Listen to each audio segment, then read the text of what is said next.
Welcome to the Martial Arts Lifestyle Podcast, where we talk with martial arts practitioners about their histories and the influence that their practice of martial arts has on their lives. You are listening to the free version of this podcast, which is abbreviated.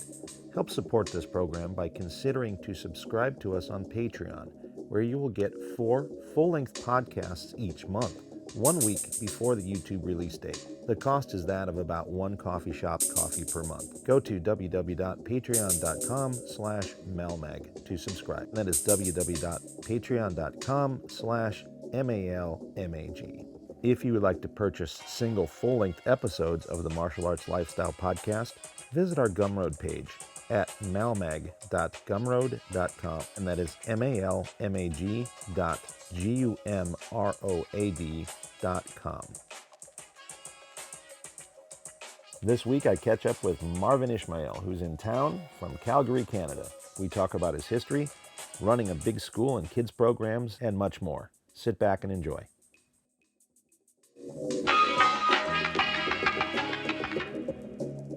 All right, everybody, welcome to the Martial Arts Lifestyle Podcast, and today I've got another old friend of mine. Seems like I get a lot of old friends on here, but who else to bring on your podcast other than your old friends? So this is someone, Marv, how long have I known you? Like 10 years now, yeah? About 12 years. 10 to 12 years. Yeah. So Marvin's Ishmael is a martial artist from Calgary, Canada, operates a school up there, but he's not originally from Calgary. And again, I don't want to tell their story so much. I want them to kind of tell their own story. So Marvin, welcome to the show. Thank you very much for having me. I really appreciate it. I'm honored. So as you mentioned, I'm not originally from Canada. I am from Trinidad. And a lot of people recognize my accent right away. Some people even think I'm from India. I've even had people come speak to me in Spanish, think I'm a Mexican. Well, you do have a very unique physical look that crosses all of that, and I think probably even your name might confuse people as to. Absolutely, well. yeah. That is right. So yeah, it's a bit of confusion when people see me and they hear my name and hear me talk. They try to put the puzzle together. And so well, my big question is, what does a person who comes from such a nice warm place want to go to such a cold place for? That's I ask myself that question a lot as well. When I go back to Trinidad, it is pretty hot. So I wondered, how come I lived there for that long? There's that as well. Yeah, I guess living in California, I drifted. I went to college in Miami. I got a wife from the Philippines, grew up in the Midwest, and I get back into that humidity and go, oh my God, how did I do this? Mm-hmm. Yep. So when did you go to Canada from Trinidad? 2006. Oh, okay. Mid 2006, yep.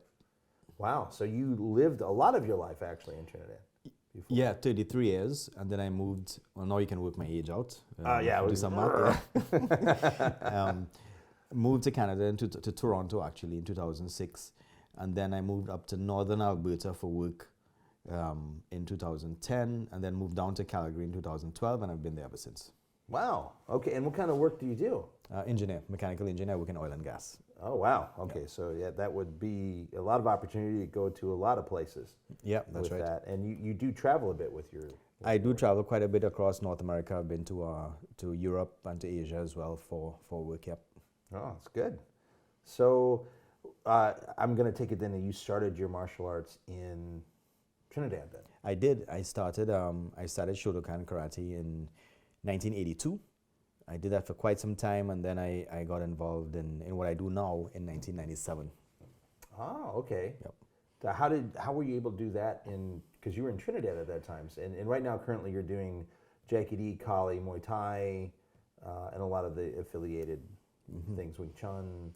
Yeah. So a funny story. So I was studying at the time. I was studying engineering with my good friend, my best friend, Curtis, and we were having a little study break in May 1997, and we were flipping through the newspapers, and we saw an ad for Bruce Lee's Jeet Kune Do and Filipino martial arts, Wing Chun and so on, and it was actually being taught by someone who was relatively famous in Trinidad at the time, famous for local movies and stuff.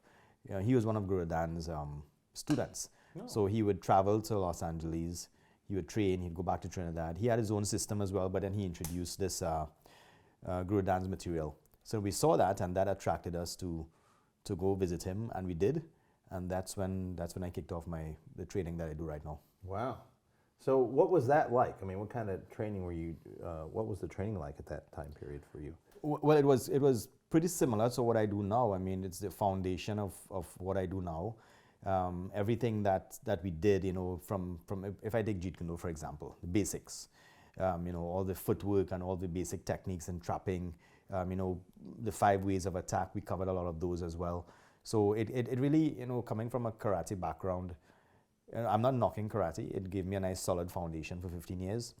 But, moving away from the karate, so to speak, it kind of opened my eyes as to what else there is in the martial arts world. Mm-hmm. And Jeet Kune Do, as you know, it's all about the individual. Mm-hmm. It encourages that open thinking, encourages you to train. Like Rodan says, it's like going to a buffet restaurant to eat. You pick and choose what you like. Mm-hmm. And that kind of opened my eyes as to the world of martial arts as it should be. Yeah. Wow. So one thing I'm kind of curious about, and again, forgive the question if it just seems kind of weird, but so you're talking about in the 90s, the late 90s, right? Mm-hmm.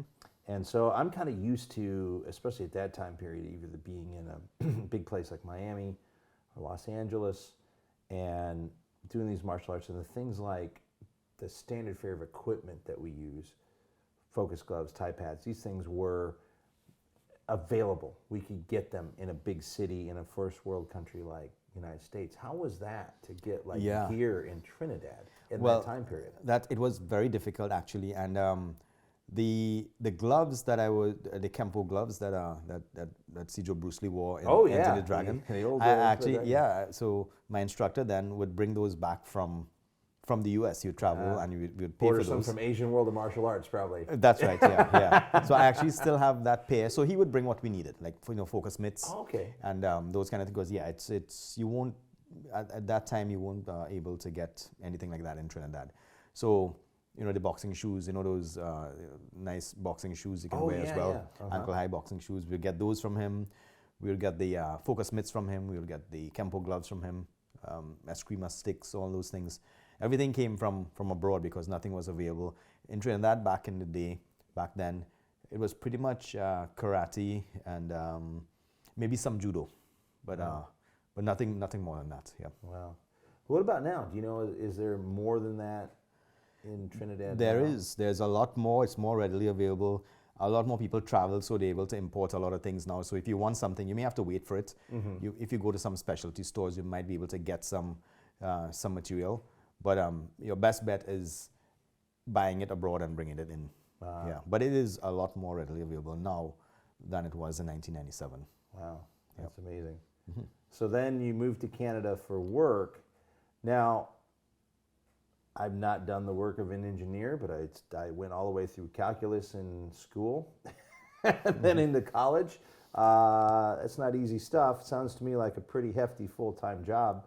How did you squeeze creating an actual martial art academy into all of that? Yeah. Well, first of all, a lot of the things, I'll be honest, a lot of the things you learn in school, you don't ever use it in real life. So what? So it comes down to practicality and experience. I've been in the oil and gas industry since 1995.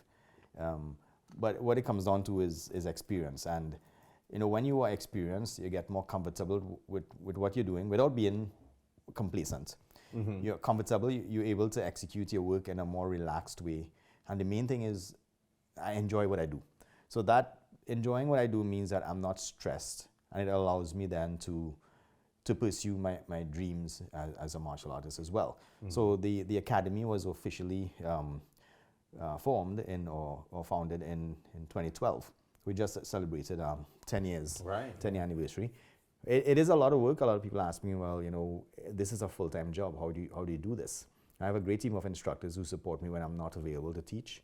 I have a lot of trust and faith in them, and they help a lot. Mm-hmm. And the school, it's not free of its stresses and all of that. But once you have a group of people who have the right mindset, which I do, and are aligned with the vision and mission, then it's just growth from there onwards. Right, and you've got a big program. Like, I don't think I had an understanding of the size of it until we were just discussing over breakfast, and you talked about how you just tested 72 kids or something like this. Yeah. Which means I don't think it's every kid in your program, right? No, that's a huge kids program. Correct. Let alone with adults. So how many students do you have? I would say about 250 students. Wow. Of that, I would say 75% kids. Okay. So I have testing for kids every quarter. So every 3 months, whoever is eligible for testing will be tested. Wow. So, and 2 locations. We have 2 locations. The main flagship location is so Calgary is divided into quadrants, and the northwest location is in the northwest quadrant, and then there's a southeast location which caters for people in that far end of the city who want the training that we offer, but can't afford to drive. And in wintertime, driving in Calgary can can be a task. Yes. Mm-hmm. Yeah. You get a little bit of snow there. Just a little bit, yeah. So what's interesting is when you talk to martial art people and you talk about kids and teaching kids, you have pretty much 2 very distinct categories. People say, no way, no how, not interested. And then people who actually kind of enjoy it.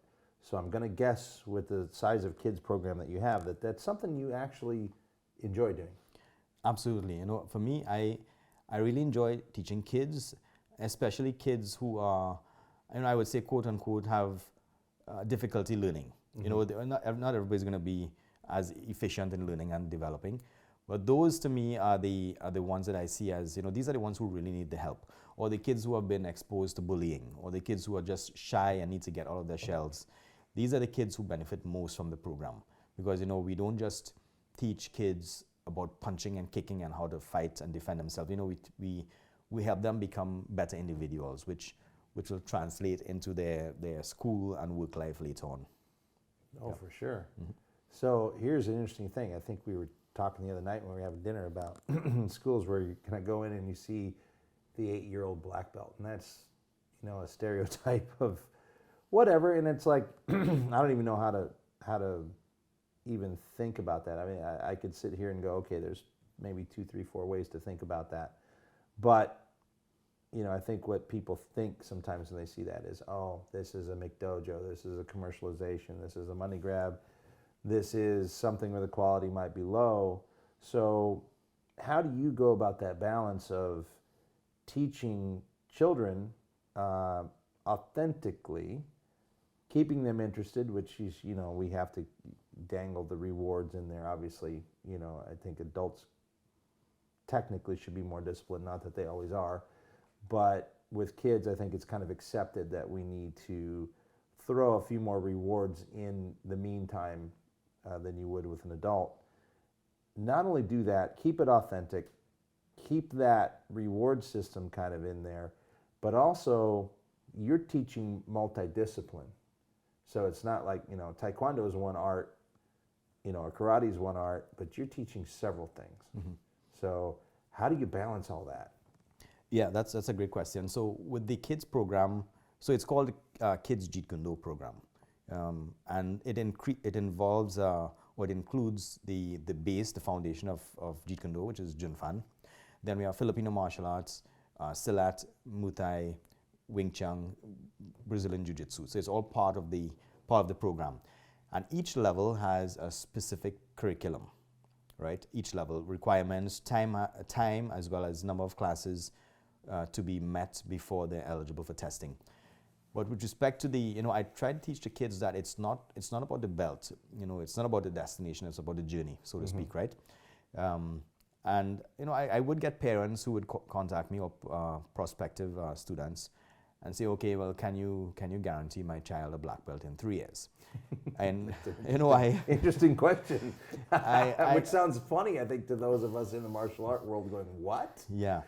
I politely decline, and I say, what, I'm sorry, I can't provide that to you.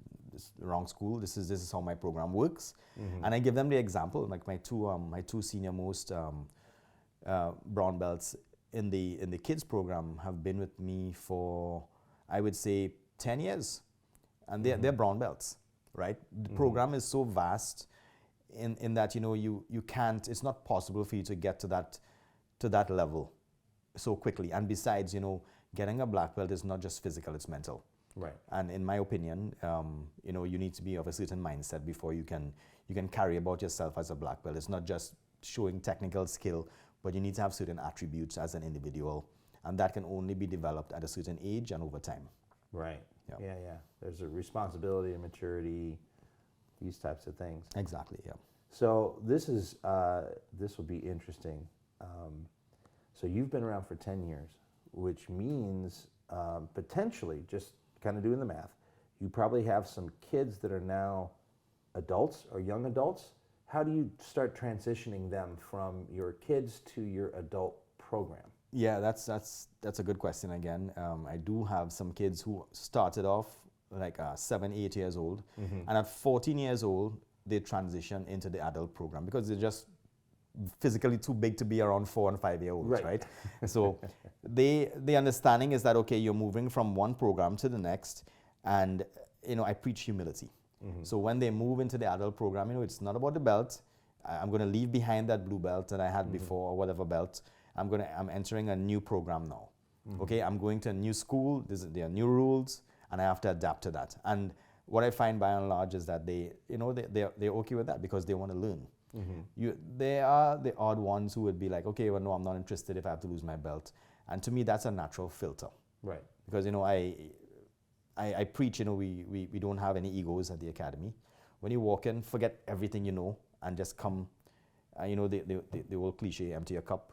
So I use that at all times. And, right now I have quite a few students who are in the kids program and are now training with their parents or on their own, and they have adapted nicely, and they're learning and they're progressing nicely. Wow. Yeah.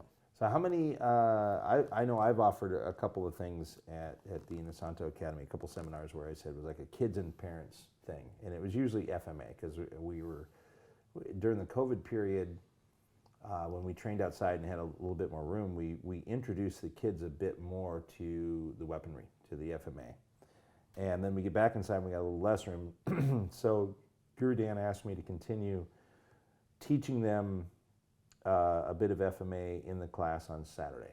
So he teaches during the week and I assist him, and then we switch roles. With him not traveling, it's been kind of funny. He now said, I'm going to assist you on Saturday. And I kind of looked at him and he said, if that's okay. And I'm thinking, it's your school, of course it's okay. But so I had to joke with him. I said, well, Mr. Inosanto, I see here, look at your resume. It says you've assisted a guy by the name of Ed Parker and a guy by the name of Bruce Lee. I think you might be okay. So that's actually kind of fun because with him sort of stepping back, he can actually watch the kids a bit more. And so I take the pace at a point that I can showcase them a little bit more so he can actually see them, which I think has been very helpful. And he can actually go and coach them a bit more personally when I'm running the class, which has been phenomenal. But, picking up where I've got them swinging sticks on a Saturday still has been very, very interesting because, it is mixed class from, say, 4 years old to 16-year-olds in there. And the idea of putting a stick in a 4-year-old's hand and watching them swing around is something that might be a little scary. Yeah. But we do, I take, let's say, my mindset from a firearms practice into any weaponry, and I say, okay, I stress safety first with them. So when you get your sticks, sit down on them. Don't go swinging them around. Show them how to measure up so they don't hit each other, don't hit people around them, that sort of thing. So do you teach your kids weaponry too? We do, yes. So as soon as they start, as part of the registration, they get a pair of Kali sticks. Oh, nice. And, I teach them right away, and parents will ask me, well, what are we doing? Some parents who are not familiar with the Filipino martial arts, I would explain to them, one of the biggest attributes you gain from Filipino martial arts is hand-eye coordination. And, using the non-dominant hand as well. So we start the kids off with those as soon as they join. Right away, from 4 years old. They learn control over time, and then as they progress, they learn more advanced skills with it, and then learn how to translate those into empty hands and to using various objects or weapons as well. So they're educated right away there, and they train with that open mind. Wow. Yeah. Do you get a lot of families? So as I think the point I was trying to get to with the that I totally forgot about as I was talking. with the seminars I teach was getting the kids and the parents to train together a little bit in these things, because I think of on a Wednesday night at the academy in particular, there is a kids class going on downstairs and a Kali class going on upstairs, so they could, train while they bring their kids. But I was also looking at it as a bonding thing with these parents and kids, and the seminars that I've done it have gone over pretty well, and the parents and the kids had a good time. Do you have a lot of that, like families where the parents train and the kids train? Yeah, I think there's not much, but the instances that we do have is because of scheduling. A parent may not be able to take the child at a certain time, and they will ask me, okay, if I come to this adult class, can they join me? And because we use weapons as well, I like the parent to be there because they're minors. But we do have some that way, cases. if they whack each other, it's their problem, yeah. right? yeah. So I do have some instances where we have parents training with the kids together, and it's the advantage is you train there, then you can go home and you can work together and practice. Yeah. Yeah, exactly. Be a nice bonding thing. Well, in that respect, you have children and they train, or at least I know one does. Two do. Mm-hmm. Yeah, I've met them. They're quite good kids, actually. When you brought them down one other time, and I do see, like on your social media, I see them. Your daughter does some teaching there, right? She does. Yeah, she's a junior instructor. Yep. Wow. Yep. That's really good. That's some amazing responsibility for young people. She's 17, and then my other junior instructor is 15, and they are 14, and they do a great job. Both of them, they do privates and all that as well. Wow. And then I have the other brown belts who are coming up as assistants and instructors as well. But the two of them, being a lot of times, people would say, well, martial arts is for men, it's for guys. Women can't do this, girls can't do this. But none of them have ever gotten an elbow from Kathy Long. Yeah. But they do quite well. The 14-year-old is Jassy, and she's been with me for, I would say, 9-10 years as well. For quite some time. I remember when she was little and came here. That's right. Yeah, she was at the academy a few times, and then my daughter Isabella, she's 17, like I said, and they're good friends as well, and they. I usually have them help the newer kids when they come for trials or when